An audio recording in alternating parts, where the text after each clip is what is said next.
Assalamualaikum warahmatullahi wabarakatuh. Kanggo dinten ayeuna kurang ngabahas ngeunaan resensi buku jeung film. Wilujeng dongkap sadayana ka pangajaran bahasa Sunda kelas 12. Resensi buku nyaeta eusina nyaritakeun buku boh kakuranganna boh kaluwihanana. Sedangkan dina resensi film eusina nyaritakeun sinopsis guluyurna carita film, kaunggulan jeung kahengkeran film, sutradara jeung sajabana.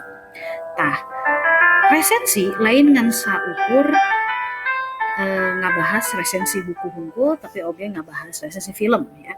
Hideuk bisa milarian buku nu dipikaresep ku hideuk jeung oge milarian film nu dipikaresep ku hideuk.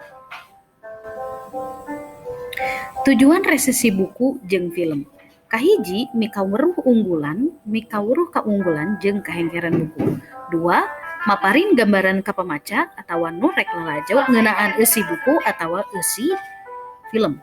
Anu katilu, merekeun saran jeung kritik ka nu nulis buku atawa ka sutradara. 4.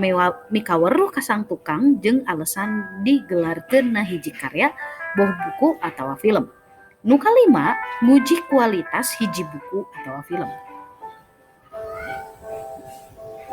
Salajengna bagian-bagian resensi boh buku atawa film. Dina buku aya identitas buku jeung sinopsis, dina identitas buku aya judul buku, pangarang, penerbit, cetakan, jumlah halaman, kandel buku jeung harga buku.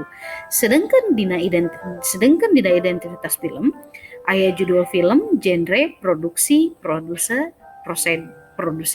sutradara, pangarang naskah, pamain, durasi, jeung rilis.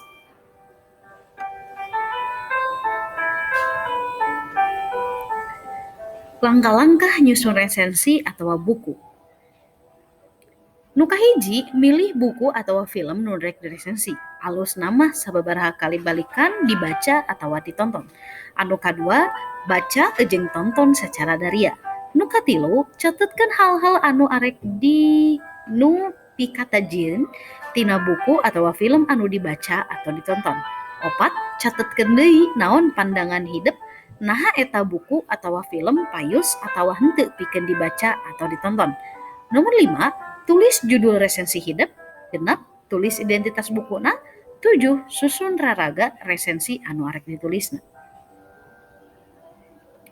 Nah, kanggo pancen dinten ayeuna nyaeta pancen mandiri. Mangga dituliskeun wae dina buku tulis. Kumaha? Tos ngaratos teu acan kana resensi ieu?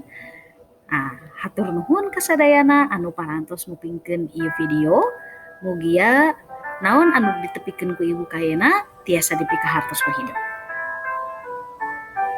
Yuk maca buku yuk nonton film yuk supados hidup tiasa kagungan ilmu nu langkung jebar tina buku atawa tina film anu dibaca ku hidup. Hatur nuhun sadayana, papendak di minggon payun. Assalamualaikum warahmatullahi wabarakatuh.